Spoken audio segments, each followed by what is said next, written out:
Bismillahirrahmanirrahim. Alhamdulillahi Rabbil Alamin. Allahumma salli wa sallim ala Sayyidina Muhammadin miftahi babi rahmatillah adada ma fi ilmillah salatan wa salaman daimaini bidawami mulkillah wa ala alihi wa sahbihi. Allahumma salli ala Sayyidina Muhammadin salatan taftahu biha lana futuhal arifin wa tufaqqihuna biha fid din wa ala alihi wa sahbihi. Allahumma salli ala Sayyidina Muhammadin tibbil qulubi wa dawaiha wa afiyatil abdani wa shifaiha wa nuril absari wa diyaiha wa ala alihi wa sahbihi wa sallim. Assalamualaikum warahmatullahi wabarakatuh. Alhamdulillah sudah menyelesaikan sebagian besar dari pembacaan sejarah kehidupan Nabi Muhammad SAW yang dituangkan oleh Al-Habib Ali bin Muhammad bin Husain Al-Habsyi dalam kitabnya Simtud Duror. Insya Allah kita dapat barokah. Dapat barokah itu segala-galanya. Ya, dapat barokah itu segala-galanya.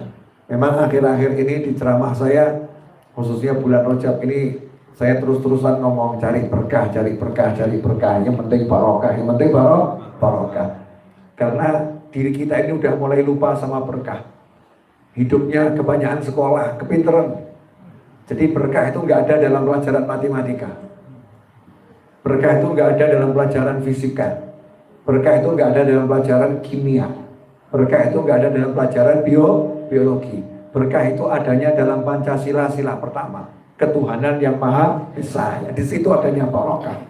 Kalau udah paham itu nanti insya Allah hidup. Gajimu segitu nggak mungkin nambah. Dan kadang ada orang hidup pakai matematika. Gaji saya 1 bulan 50 juta.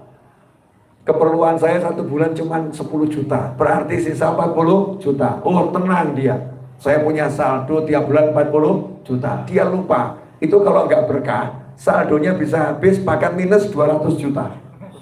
Bahkan minus nggak 200 juta. Kok bisa? Ya, karena bulan kelima dia kena penyakit. Ya, dia kena penyakit. Buat berobat uangnya habis. Kemudian dia pailit, jatuh miskin, double penyakit. Fisiknya sakit, hatinya sakit. Akhirnya matinya stres. Naudzubillah min dzalik. Gara-gara apa? Melupakan barokah. Maka barokah penting. Jangan pakai matematika. Ya, pakai yang namanya at-ta'ah. Taat sama Allah Subhanahu wa ta'ala. Nah, saya masih gencar menyuarakan yang gak perlu disuarakan. Karena udah langsung disuarakan oleh yang maha bersuara, yaitu Allah Subhanahu wa ta'ala. Innallaha wa malaikatahu yusalluna 'alan nabi ya ayyuhalladzina amanu sallu 'alaihi wa sallimu taslima. Allahumma shalli wa sallim wa barik alaihi. Kita sholawat, kita enggak sholawat, ya Allah sudah sholawat dan selalu bersolawat.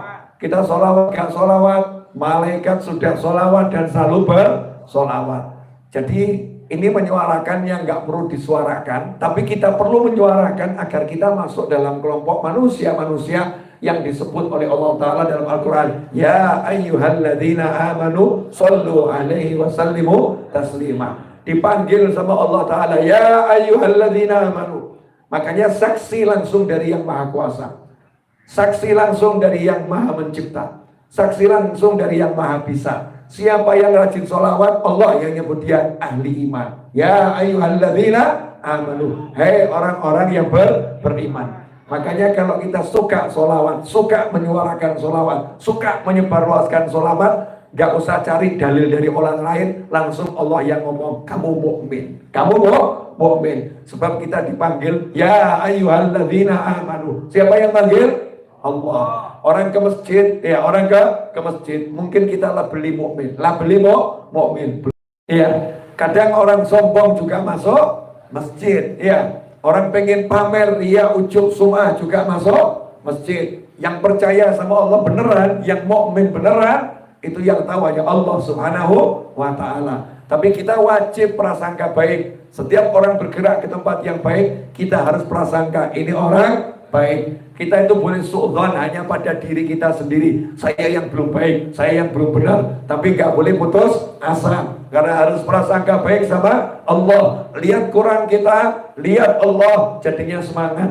Karena Allah Maha Pengampun, Maha Penyayang, Maha Memberi, Maha. Sehingga nggak ada alasan buat kita untuk putus asa. Makanya kalau kita udah rajin sholawat, siapa tadi yang saksi kita mukmin? Siapa? Allah. Buktinya apa? Allah panggil, ya ayyuhalladzina amanu. Dipanggil dulu namanya, baru diberi perintah. Betul? Bukan dikasih perintah dulu, kalian semua sholawat, nanti kalian mukmin. Enggak begitu. Pangkatnya dikasih dulu, baru dikasih tugas. Berarti orang-orang yang bertugas sholawat adalah orang-orang yang udah pangkatnya mukmin. Makanya Habib Ali Habsyi rahimahullah dalam maulidnya sing tuduror di awal mengatakan, ya, min khawazil mu'minin, yang bisa rindu sama Nabi SAW, bisa kangen sama Rasulullah SAW, yang bisa banyak salawat sama Rasulullah SAW, itu mukmin, bukan sembarang mukmin. Min khawazil mu'minin, mukmin tataran jajaran yang paling khusus, senior, yang paling istimewa. Min khawazil mu'minin. Nah sekarang ini ada orang yang sakit, ada orang yang takut sakit. Takut sakit artinya takut sama penyakit. Ini penyakit yang bahaya nih. Karena penyakit itu makhluk. Banyak orang lupa ilmu tauhid. Segala sesuatu selain Allah adalah makhluk. Penyakit apapun, mau kanker, mau liver, mau asam urat, mau kolesterol, mau lambung, ya, apalagi stroke, sebutkan penyakit yang kelas berat. Saya nggak hafal soalnya. Dan kurang kerjaan kok ngapalkan penyakit gitu. Tapi coba yang sering didengar, apa coba? Sebutkan. Nah, corona itu baru lahir. Baru lahir udah buat masalah ini. Corona itu artinya corona, ya kan, yang menemani, orangnya namanya korin. Jadi kalau corona nempel nggak mau pisah, ya betul loh, namanya menemani. Korin itu hanya bisa kalau yang ditemani sudah mati. Kalau yang ditemani belum mati, dia tidak mau pisah. Tapi orang yang ditemani korin itu sehat-sehat saja. Gak ada judulnya ditemani kok mati. Ya, betul ya. Jadi mati bukan karena ditemani, mati karena memang dicabut Israel alaihis salam, berarti ajalnya udah tiba, kontraknya sudah habis. Gitu aja kok repot. Yang lain udah, penyakit yang lain, jangan bahas corona, gak penting, bahas apa? Tumor, apalagi kanker, paru-paru, apa? Bolong, bukan lagi basah ya. Paru-paru lubang, jantung, itu udah jelas, jantung berhenti pasti mati.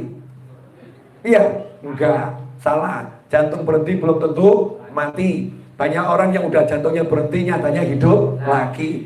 Mati itu dalam syariat definisinya bukan berhentinya jantung. Berhentinya jantung tidak berdetak lagi, mati, definisi dokter. Definisi mati dalam ilmunya Allah, ilmu Nabi Muhammad SAW cuma satu kata. Kalau ruh udah keluar dari jasad udah pisah sama ruh. Manusianya dikatakan mati. Jantung tidak berdetak, seluruh fungsi tubuh tidak berfungsi. Kalau roh masih di dalam, namanya belum mati. Masih hidup tapi gak obah. Hidup tapi tidak bergerak. Itu nanti tiba-tiba bisa bergerak. Banyak kejadian saudara-saudara. Salah satunya teman saya di Makassar sana. Udah disolatkan, takbir ketiga bangun lagi. Yang nyolatkan langsung geblak. Untung yang nyolatkan tidak mati.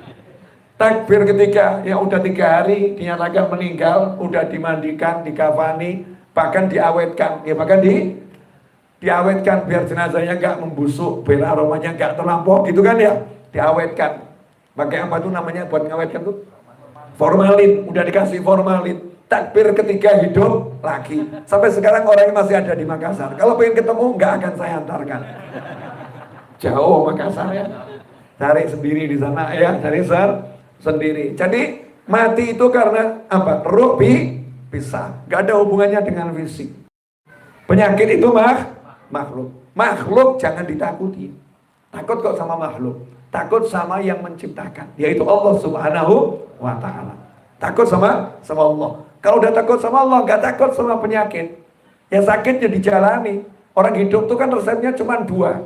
Kalau nggak bisa 2 ini silakan mati. Silakan mati. Maksudnya walaupun kamu hidup, kamu sudah mati. Sehingga hidupnya nggak mungkin enak. 1, dapat nikmat syukur. Alhamdulillah. Syukur. Kalau nggak mau syukur dapat nikmat, mati. Contoh, istri. Nah, ibu di atas tuh. Ya, yang udah punya keluarga. Bu. Ya. Punya suami. Disyukuri nggak, Bu? Jawabnya lama ini. Alhamdulillah. Mana yang lebih sering? Mensyukuri suami atau mensyukuri suami orang lain? Pak, itu suaminya baik loh, gak seperti kamu. Pak, itu suaminya ganteng, gak seperti kamu. Orang yang begini nih, yang begini, padahal udah punya suami. Suaminya ya alhamdulillah, dia ganteng loh. Kalau suaminya perempuan kan medeni. Suaminya kan laki-laki berarti kan ganteng, alhamdulillah, ya sehat. Suaminya ya nemeni. Mestinya kan dia ngomong sama dia, alhamdulillah aku punya suami. Ya, ini nggak mau gitu. Ngelihatnya yang lain, nggak mensyukuri yang ada. Hidupnya pasti susah. Orang kalau nggak bisa mensyukuri yang dimiliki, nggak mensyukuri yang ada, lihatnya yang lebih tinggi terus dalam urusan dunia, maka dia tidak akan pernah bahagia. Allah tidak akan pernah mencatat dia orang yang bersyukur ataupun orang yang sabar. Sabda Nabi Muhammad SAW bil makna, orang yang dalam urusan dunia selalu melihat yang lebih tinggi akan merasa kurang. Nah, kalau merasa kurang kan gak enak ya. Kalau merasa cukup kan nikmatnya luar biasa. Yang kedua, sabar. Sabar ini kalau orang sudah bisa sabar, masalahnya apapun selesai. Contoh, bapak-bapak ini mungkin sering mengalami, mungkin loh, dimarahin istri, pernah enggak? Mau ngomong sering, istrinya di atas. Mau ngomong pernah, ini dusta gitu kan ya. Mungkin sering, seminggu bisa 3 kali, atau mungkin sehari 3 kali. Kayak minum obat ya, sehari 3 kali. Dan kan tingkatan yang tertinggi syukur. Alhamdulillah istriku sehat. Itu tingkatan tinggi. Nah, sadar saja Anda yang di hadapan saya ini tingkatannya ya udah sadarlah. Mau ngaku tinggi ya nyatanya belum tinggi. Kita ini kan singkatan al-keluh wal kesah. Dikit-dikit ngeluh ya, berkeluh kesah. Jadi kalau istri marah, maka kita pakai kendaraan namanya sabar. Sabar. Tahan emosi. Kamu tidak pernah ngasih duit saya, padahal baru ngasih 5 juta. Sabar, tahan emosi. Kalau bisa sabar, selesai masalah. Temennya nanya, Mas, kamu tuh sama istri model begitu kok kelihatan wajahmu bahagia. Jawab, yo gak bahagia. Nah terus sabar. Loh, tapi sabar kok bisa buat kamu bahagia? Hanya orang bodoh yang sabar tidak bahagia. Mulai bingung yang nanya. Loh, sabar kan gak enak. Kok kamu sabar bisa bahagia? Biasanya syukur itu bahagia. Loh, kalau kamu sabar gak bisa bahagia berarti kamu bodoh. Kamu belum paham apa itu sabar. Orang itu sabar karena satu alasan. Apa? Wasobru thawabuhul jannah. Orang yang sabar balasannya surga. Jadi kalau istriku marah-marah, aku gak lihat marahnya. Yang ku lihat, kalau aku sabar dikasih Allah surga. Jadi aku bahagia. Nanti kalau istriku nanya, kenapa kamu bahagia Mas? Jazakillah khairan. Berkat kamu, aku dapat surga. Posisimu entah di mana. Enak Pak? Enak. Di orang ini hidup dunia cuman, ya itu. Kalau gak sabar, syukur. Gak siang, ya malam. Kalau udah siang terus kiamat. Begitu. Gak ada warna yang lain. Lah udah paham kok masih bingung hidup. Heran saya. Mas, halo. Ini di hadapan saya manusia semua? Enggak manusia semua. Ada manusia, ada jin, ada malaikat. Bahkan setan juga ada. Bahkan setan ikut pengajian. Jangan kamu kira setan gak ikut pengajian. Ikut, tapi jarak jauh. Karena setan dilarang masuk pengajian. Tapi setan punya kemampuan. Walaupun jauh ya, dia nanti bisa goda kita. Dia nanti bisa goda kita. Tapi setan gak boleh masuk pengajian. Karena pengajian dibentengi oleh malaikat. Malaikat yang jaga majelis ilmu. Makanya di majelis ilmu walaupun setannya jauh goda-goda, kita gak akan terasa terpengaruh. Selama masih di pengajian ya. Begitu keluar, wallahu a'lam. Karena di luar sana setan sudah menanti. Setan udah menanti. Contoh aja, di pengajian ingat hutang, nggak akan suntuk. Karena setan nggak nembus, nggak akan suntuk. Di luar pengajian ingat hutan, wah, setan nakut-nakutin. Rumahmu disita loh. Nanti kamu hidup di mana? Nanti begini, takut-takutin sama setan. Akhirnya stres, ya susahnya luar biasa. Saya ulang dikit boleh? Ya, tenang. Ini 17 menit 51 detik. Lanjutkan ya. Pemirsa di mana? Kapan giliran suami? Bu, ya, jadi istri enak tidak? Bahaya loh. Enak jadi laki-laki itu kalimat bahaya. Kalau itu keluh kesah, enak ya jadi perempuan, itu juga kalimat bahaya kalau kesah. Karena jadi laki perempuan bukan pilihan, itu hadiah. Udah kamu laki-laki, udah kamu perempuan. Resepnya hidup itu cuma satu di antara dua, dan dua-dua harus diamalkan. Sabar, syukur, sabar, syukur, sabar, syukur. Kalau udah begitu, mesti enak. Nah, termasuk ini tadi yang disebut apa? Corona ya. Corona. Ya Allah, corona ya. Namanya bagus, tapi bawa masalah. Masalahnya apa? Dia datang di tengah orang-orang yang udah mulai lupa sama Allah.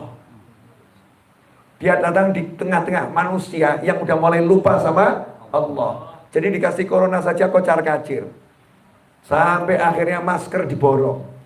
Gara-gara corona. Dikira itu masker bisa melindungi dari penyakit. Kamu sembunyi di bawah kolong, ruanganmu tertutup semua. Kalau jatahnya kamu sakit ya sakit, selesai. Ya, jatahnya kamu sakit ya sakit. Loh, tapi kita harus jaga diri. Jadi muslim gak usah ribet, gak usah lebay. Harus menjaga diri, kita harus begini. Muslim mana yang gak menjaga diri? Muslim mana yang gak waspada? Muslim mana yang gak bersih? Gak ada. Ya, muslim itu pasti bersih. Muslim itu pasti bersih. Kenapa? Awang tugasnya satu hari sholat 5 kali. 5 waktu sholat. Betul ya? Bahkan dianjurkan qobliyah ba'diyah. Untuk sholat wajib dalam keadaan suci. Dari hadas besar maupun hadas kecil. Berarti dia dalam keadaan berwudu. Wudu itu ya, di antara rukun wudu, seluruh anggota tubuh yang berhubungan dengan dunia luar itu wajib dibasuh. Wajah, iya, tangan, kaki. Ini kan berhubungan dengan dunia luar. Kemudian kepala, rambutnya ini berhubungan dengan dunia luar. Yang lain dianjurkan, disunahkan. Telinga, sebagian ada yang mengatakan leher, disunahkan. Kemudian juga disunahkan lebih. Kalau tangan wajibnya rukunnya sampai siku lebih dikit, suruh lebihkan lagi. Siapa yang melebihkan itu akan lebih sempurna. Kaki sampai mata kaki suruh lebihkan lagi. Semakin lebih semakin sempurna. Yang sisa yang mana? Yang dimaskeri. Baju. Pakai baju, pakai kaos. Ini kan masker tingkat tinggi kan? Bukan cuma hidung ya. Terus ke sini. Yang hidung selesai. Tidak disunahkan. Jadi kalau kita ini kena penyakit, sudah menjalankan syariat Islam, menjalankan sunnah Nabi Muhammad SAW, kena penyakit, takdir saudara-saudara selesai. Takdir. Tanya sama dokter, gak ada yang lebih bersih dari kita. Kalau udah kita jalankan betul syariat Islam, mau makan disuruh cuci tangan. Iya. Kalau meludah yang gak boleh mengarah ke orang, iya, suruh minggir ke arah yang lain. Kalau di tanah segera ditimbun. Ajaran Islam dijalankan benar, selesai masalah. Gak akan kena penyakit, kecuali memang takdirnya sakit. Takdirnya sakit, waktunya sakit. Dokter yang hidupnya sehat, banyak yang sakit. Betul. Dokter yang paling tahu sehat, jaga betul, ya kena penyakit. Makanya gak usah lebih sama penyakit atau sakit. Ambil jurus ini. Apa jurusnya? Jurus yang namanya kita gak takut sama sakit, gak takut sama penyakit, takutnya sama Allah Subhanahu wa ta'ala. Kalau udah takutnya sama Allah, kena sakit, nyantai. Ya berobat. Orang sakit kok kemudian alasan takdir. Mas, kamu kok gak berobat? Terima takdir. Salah. Orang sakit, takdirnya sakit, maka tugasnya berobat. Berobat kemana? Ahlinya. Mungkin ada dengan dokter, mungkin ada dengan herbal ya, dengan herbal, mungkin ada dengan pijet, yang punya keahlian terserah dengan ahlinya. Tapi jangan lupa nggak ada yang lebih hebat dari mengobati penyakit, mencegah penyakit dan menyingkirkan penyakit ya dari Allah Subhanahu wa ta'ala. Seringkali kita berobat tapi lupa sama yang ngobati. Obat tuh nggak bisa ngobati, dokter nggak bisa ngobati. Dulu waktu saya masih kecil, saya punya pembantu rumah tangga dulu. Sekarang nggak punya pembantu rumah tangga. Dulu masih kecil punya pembantu rumah tangga. Pembantu saya itu sakit. Oleh ibu dan ayah saya diajak ke dokter, ayo pergi ke dokter. Pembantu saya itu geleng-geleng kepala, nggak mau. Orang desa. Kemudian mengeluarkan satu pepatah yang lucu. Yang saya kenang sampai sekarang. Nggak mau ke dokter, dokter didodok gemeter. Dokter didodok gemeter. Percuma nanti kamu ke rumah dokter jam 2 malam, dokternya juga gemeter. Siapa itu? Dokternya juga sakit. Ini kata pembantu rumah tangga. Maksudnya apa begini? Maksudnya dokter nggak bisa nyembuh. Kira-kira, ya kira-kira berdasarkan pengalaman, kalau sakitnya ini dikasih ini, insya Allah sembuh. Kalau nggak sembuh, kira-kira lagi. Kira-kira dengan obat yang ini insya Allah sembuh berdasarkan kasus yang sudah ada. Karena penyakitnya jenis ini, obatnya jenis ini insya Allah sembuh. Belum sembuh, kira-kira lagi. Gak ada kepastian. Gak ada kepastian. Karena yang bisa menyembuhkan hanya Allah Subhanahu wa ta'ala. Selain Allah gak bisa. Selain Allah gak bisa.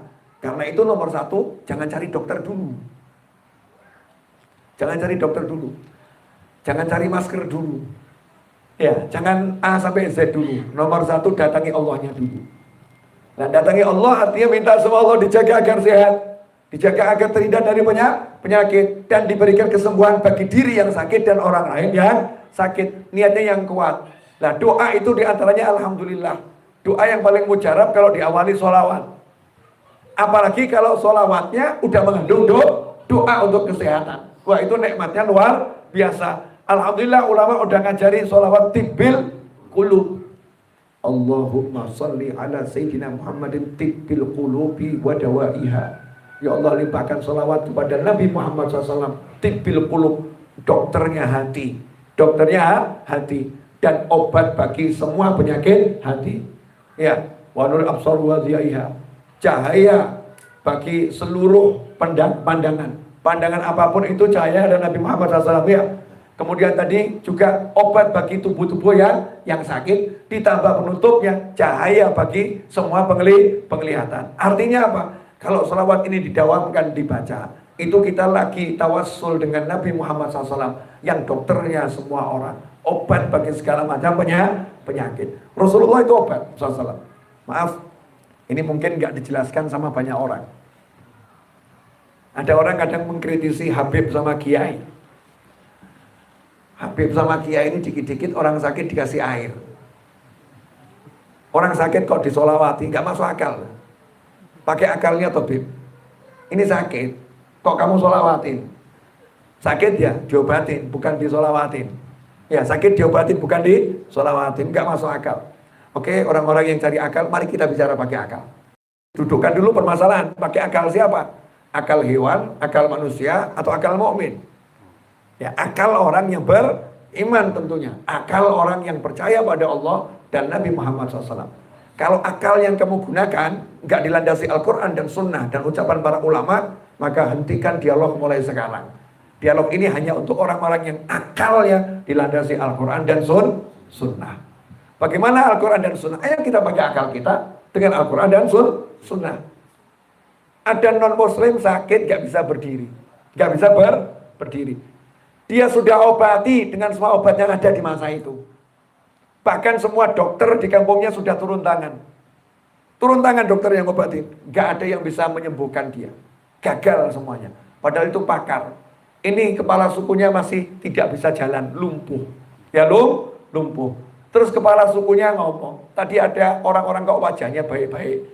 Tadi kesini kita dia minta makan, kita tolak. Ya kita tolak. Kelihatannya itu orang-orang itu punya sesuatu. Masya Allah. Hebatnya sahabat Nabi Muhammad SAW. Non-muslim yang lihat saja Pak, ini orang luar biasa. Loh, kita ini di Indonesia muslim mayoritas. Nah saudara kita yang non-muslim itu lihat kita orang biasa atau orang yang luar biasa ya? Luar biasa apa ya? Wallahu a'lam. Wajah kita ini menyenangkan, menenteramkan atau menyeramkan? Kita punya wibawa atau nggak punya wibawa ini? Ya wajahnya ini wajah yang bisa diharapkan atau wajah yang cari harapan?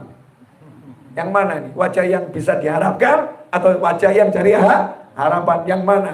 Saat itu yang non muslim lihat ya, lihat sahabat-sahabat Nabi Muhammad SAW Ini orang-orang yang wajahnya bisa diharapkan. Kejar, minta obat dari mereka.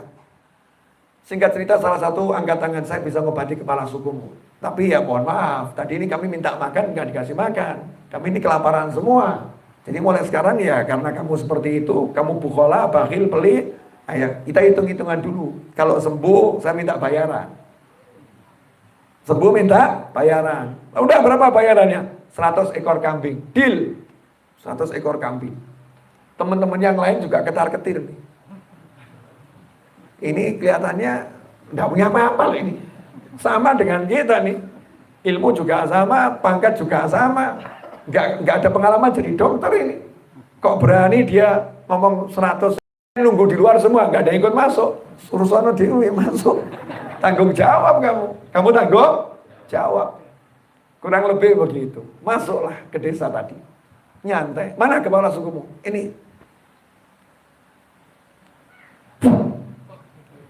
Diludahin. Coba bayangkan, kalau nggak sembuh bagaimana ya? Kepala sukunya diludahin, tapi jangan kamu bayangkan dengan ludahmu, blok, enggak. Sahabat ludahnya ludah sopan, ludah yang kecil ke kecil. Dah, bismillah, kum, bangun. Kepala sukunya langsung bangun, berdiri. Dah, kaget semuanya. Loh, kok bisa ya? Langsung jengkel Pak, bangun. Sahabat nyantai saja. Mana? 100 ekor kambing. Wah, pulang bawa 100 ekor kambing. Temennya lihat, wih berhasil bawa kambing. Berhasil bawa kambing. Maka diajak makan sama temannya. Ayo makan. Udah mau. Saya tidak mau makan kambing kamu ini kambing hasil minta upah dari non muslim. Dan tadi kamu ngobati pakai komat kamit apa enggak jelas juga itu. Iya.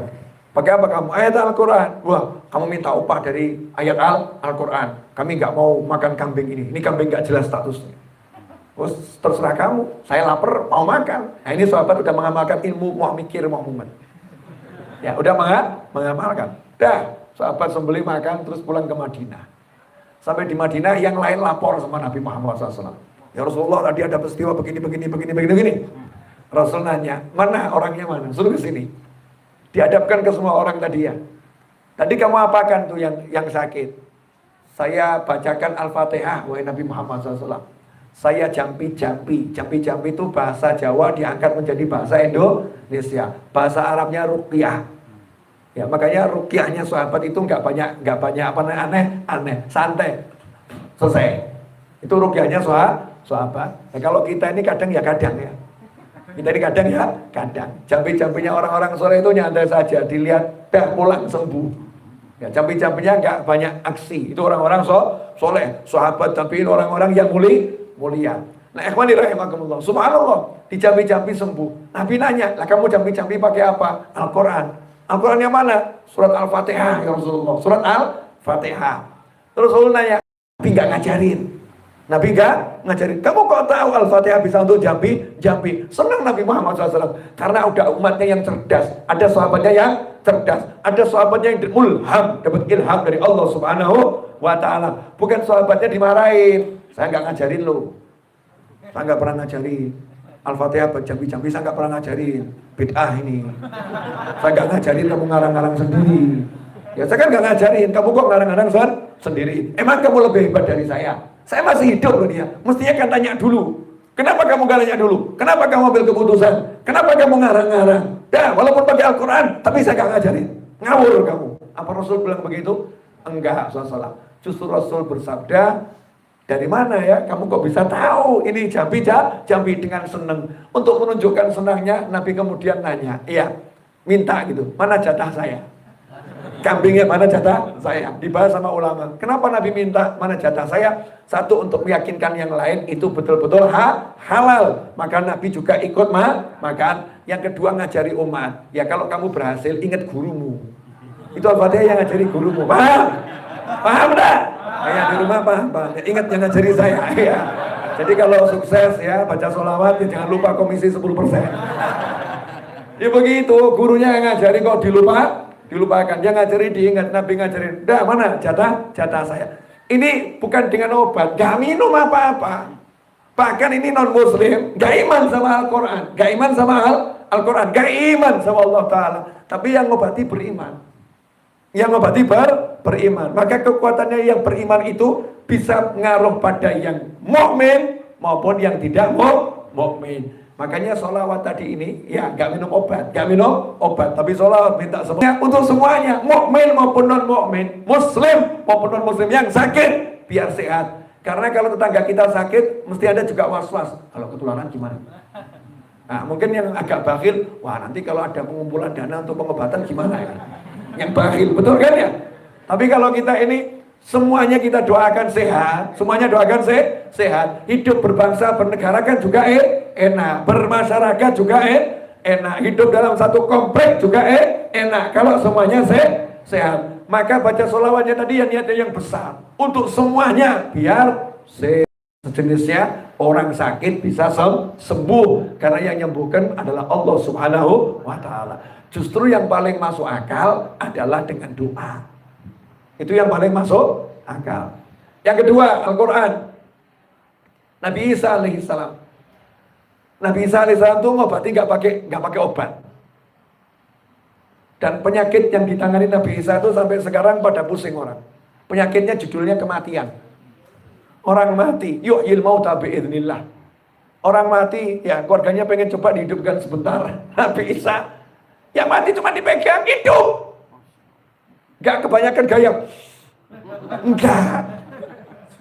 Enggak kemudian ambil listrik disetrum, enggak. Ya, kalau di kedokteran kan, yang udah hampir mati disetrum tuh ya. Biar hidup lagi gitu kan ya, biar jantungnya berdetak lagi kan juga sama itu, banyak aksi. Tapi kalau Nabi Isa nggak begitu, pegang sembuh, hidup lagi. Yang lumpuh cuman dielus-elus, bangun, hidup lagi. Ya kakinya hidup lagi, bisa jalan. Yang bisu dari lahir tiba-tiba bisa ngomong. Tunanetra bisa melihat. Nabi Isa alaihissalam biiznillah, dengan izin Allah Subhanahu wa Ta'ala.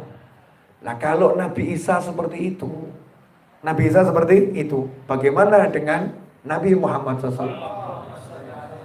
Rasulullah itu di dada beliaulah ditaruh Al-Quran. Kita kan nggak ditaruh Al-Quran di diri kita. Rasulullah di dadanya ditaruh Al-Quran. Lau anzalna hadzal Qur'ana ala jabalin la ra'aitahu khashi'an mutasaddian min khasyatillah. Katanya Allah Ta'ala, seandainya Al-Quran ini kami turunkan pada sebuah gunung, maka kamu pasti akan melihat gunung itu hancur lebur karena takut sama Allah. Jadi kalau Al-Quran turun di gunung, gunungnya hancur. Betul? Ya makanya ketika di Bukit Tursina, Nabi Musa AS pengen lihat tajallinya Allah, maksa ya lihat tajallinya Allah, tanda kekuasaan Allah. Baru sedikit saja gunungnya hancur. Nabi Musanya pingsan alaihi salatu wassalam. Tapi lihat, saya mau nanya, Al-Quran itu turunnya di mana? Nabi terima wahyu di mana? Turunnya wahyu pertama kali di mana? Pertama kali dan itu langsung ke dada Nabi 30 juz. Di mana itu? Di atas gunung. Gunungnya hancur atau ada sampai sekarang? Ada sampai sekarang. Kenapa nggak hancur? Karena diterima sama Nabi, bukan sama gunung. Yang terima dada Nabi Muhammad SAW. Kalau itu turunnya sama gunung, gunungnya hancur. Nggak kuat. Turunnya pada dada Nabi Muhammad SAW. Nah, sahabat itu dapat hafalan Al-Quran yang keluar dari lisannya Nabi Muhammad SAW. Al-Fatihahnya itu dari lisan Nabi Muhammad SAW. Langsung gitu ya, langsung. Maka Al-Fatihahnya sahabat ini luar biasa. Dari sahabat dilanjutkan ke kita, sampai kita. Maka Al-Fatihahnya ini luar biasa. Karena sebetulnya itu titipan dari dada Nabi Muhammad SAW. Karena itu orang yang sudah dititipi Al-Quran, kok kemudian dihilangkan, ada ancamannya. Orang yang tadinya sibuk ngapalkan Al-Quran, kemudian dilupakan, ya justru ada ancamannya itu. Kamu udah dititipi kok gak kamu hargai, gak kamu jaga, justru diancam. Karena Al-Quran ini kalamullah, sesuatu yang mulia, gak bisa dibandingkan dengan makhluk. Karena dia bukan makhluk, dia kalamullah. Apa yang terjadi? Begitu Al-Quran itu dibacakan, yang sakit sehat. Yang sakit sehat. Zahiran wa batinan. Zahir maupun batinnya. Nah terus bagaimana dengan Nabi Muhammad SAW? Sekujur tubuhnya ditempeli Al-Quran. Yang langsung ya, yang langsung. Itu yang pertama. Yang kedua, Nabi Muhammad SAW ijma ulama ahlus sunnah wal jamaah. Ulama manapun di jagat raya ini tidak ada ciptaan Allah yang lebih indah dari Nabi Muhammad SAW. Gak ada. Di jagat raya ini tidak ada yang lebih kuat dari Nabi Muhammad SAW.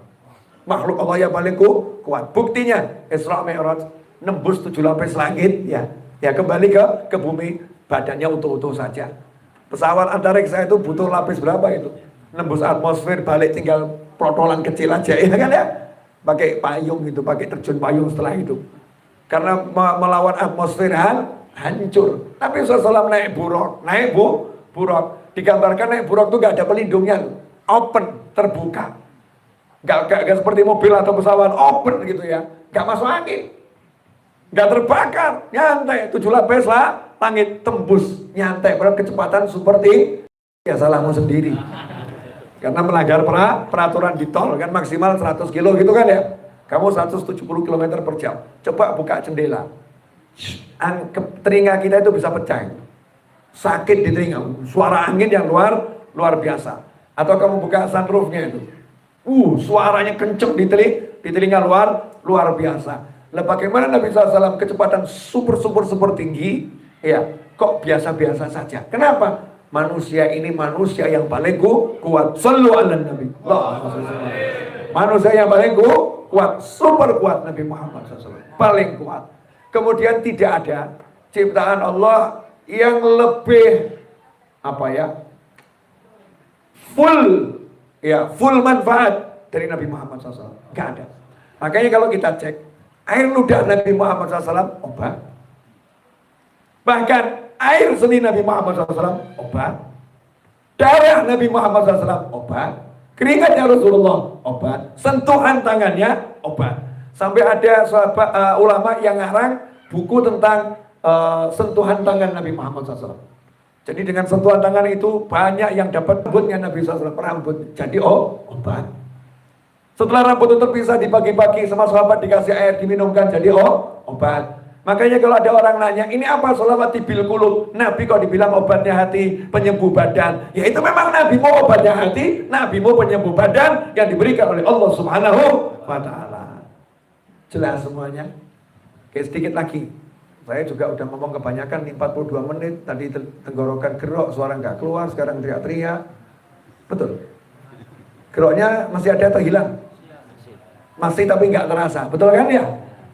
Karena saya nggak mau takut sama gerok. Tapi saya nggak mau sombong sama gerok. Pokoknya saya bilang sama gerok, jangan lama-lama.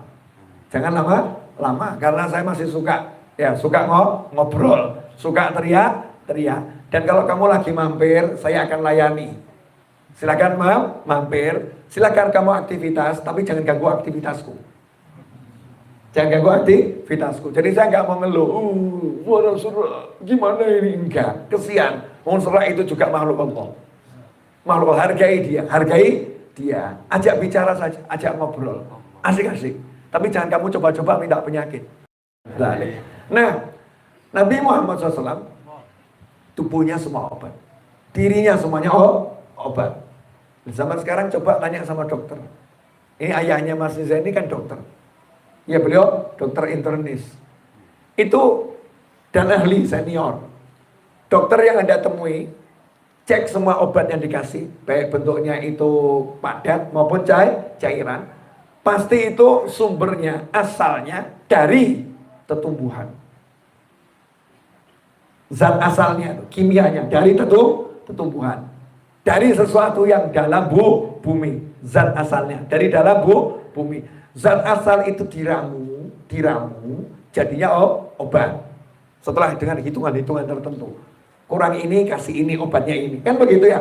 Kelebihan ini kasih ini, biar seimbang lagi obatnya ini. Nah, untuk menambah, untuk mengurangi zat-zat yang diambil dari bumi. Nah, kalau kamu percaya zat-zat di bumi ini bisa ngasih manfaat, sementara Nabi Muhammad SAW adalah makhluk zat yang paling manfaat. Makhluk zat yang paling manfaat. Apa masih perlu dijelaskan lagi kalau sekujur tubuh Nabi adalah obat? Gak perlu dijelaskan. Makanya begitu kita sholawat pada Allah, mengingat-ingat pangkat Nabi yang obat, maka Allahnya senang. Kamu paham ya, kalau Nabiku obat, ya udah kamu tak sembuhkan, selesai. Kamu paham kan Nabiku obat? Ya udah, balasannya aku akan sembuhkan kamu. Karena kita nggak pamer obat, nggak pamer dokter. Yang kita pamerkan, ya Allah, saya punya Nabi yang bisa menyembuhkan dengan izinmu. Saya punya Nabi ya, yang bisa ngangkat penyakit dengan izinmu. Sebagaimana Nabi Isa alaihissalam bisa menyembuhkan dengan izin Allah subhanahu wa ta'ala. Dan tidak ada khilaf, Rasulullah dan Rasul yang paling tinggi SAW. Makanya akhir zaman ini, khususnya bulan-bulan ini, yuk ajak umat semuanya, jangan takut sama penyakit, tapi nyantai saja, hadapi kalau memang sakit dengan sabar, gak sakit dengan syukur, tapi sholawat tibil kulub sebarluaskan. Yang tadi ini tibil kulub, tapi syairnya bukan syair yang biasa dibaca orang. Syair-syair yang dibaca orang biasanya Ki Ageng Selo itu ya. Nah ini tadi saya pakai syairnya Habib Ali Habsyi rahimahullah. Di Maulid Simtudular ada ya Maulid al-Mustafa yang 5 Yahsul Syifa, mendapatkan kesembuhan dari Allah subhanahu wa ta'ala. Dan itu akhirnya huruf mim. Sholawat tibil kulub juga akhirnya huruf mim. Makanya kalau digabungkan pas, refnya pakai sholawat tibil kulub, isi doanya pakai syairnya Habib Ali Al-Habsyi. Ini baru perdana di sini. Jadi kalau cari dimanapun nggak ketemu ini. Ya perdana di sini. Nah, insya Allah nanti seterusnya mau saya gaungkan. Dan saya ajak yang lain juga menggaungkan sholawat tibil kulub. Biar apa? Umat tenang. Aku punya Nabi, aku punya Rasul yang paling dicintai Allah subhanahu wa ta'ala. Dan Allah akan memberikan kesembuhan karena yang bisa menyembuhkan cuma Allah subhanahu wa ta'ala. Jelas semuanya? Alhamdulillah. 46 menit 29 detik. Ya biasanya kalau mau itu ceramah saya cuma 5 menit 7 menit. Atau 10 menit. Ini sudah gerok 46 menit ya. Alhamdulillah. Pokoknya hidup di antara syukur sama sabar. Malam hari ini alhamdulillah saya di makom syukur.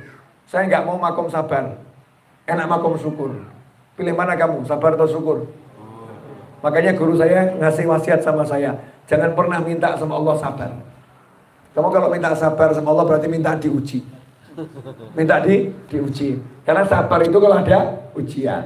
Tapi kalau kamu lagi diuji, kamu harus sabar. Nah, wong sehat-sehat saja, tidak ada penyakit, tidak ada apa-apa, kok doanya, ya Allah beri aku kesabaran. Nah, minta diuji, habis itu istrinya marah-marah.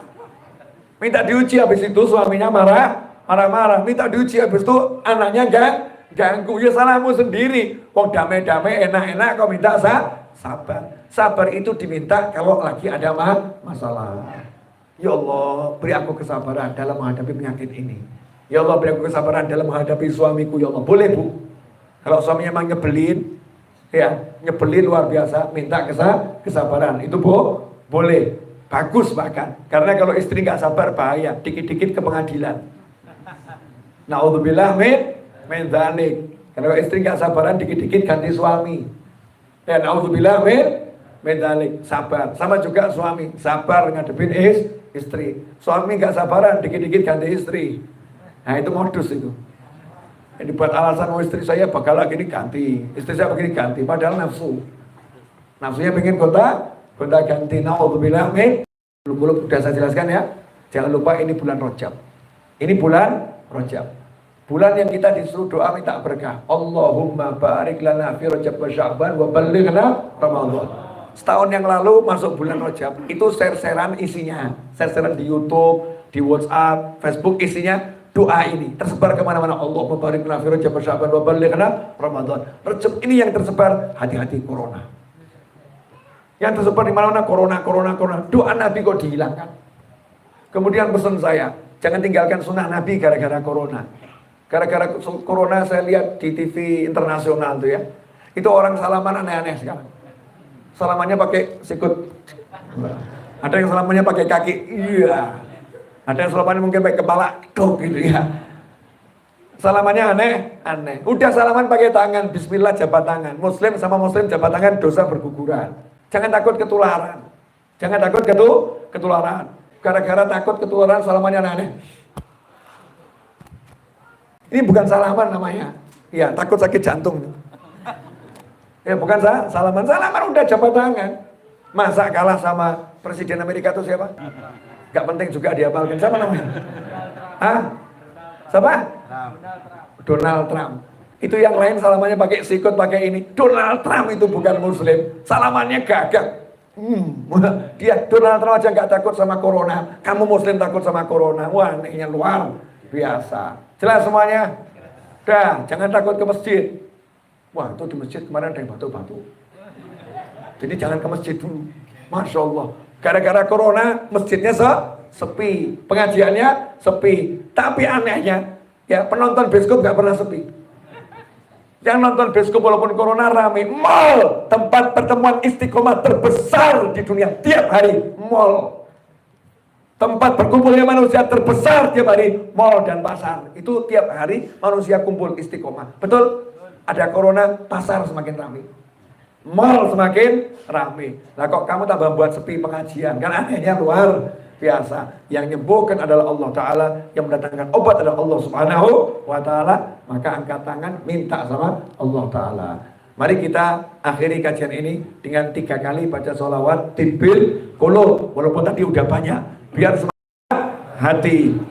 Ustaz Ali Masum ya. Fadhal.